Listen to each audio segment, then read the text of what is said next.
Hello guys, so ang task naman natin sa araw na ito ay pagpapatuloy nating linisin itong taniman ko ng okra kasi masyado ng maraming tumubo ng mga damo. Kaninang umaga guys, nalinis na natin sa banda rito at doon sa banda ron na hindi pa. So yun yung ipagpapatuloy natin ngayon na linisan. Kasi namumunga pa itong okra ko.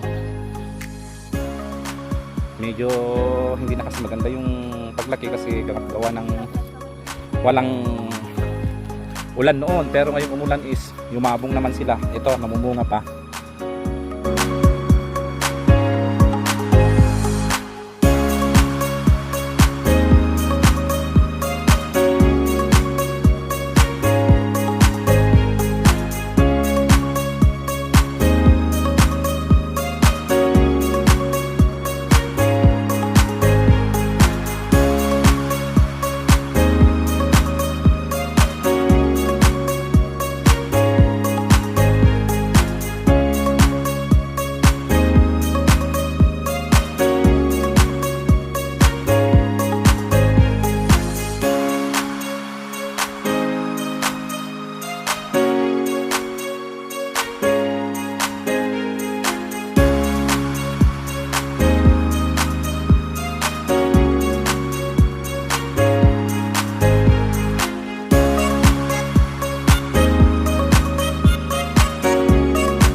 Kaya guys, so nalinis na natin yung mga damo.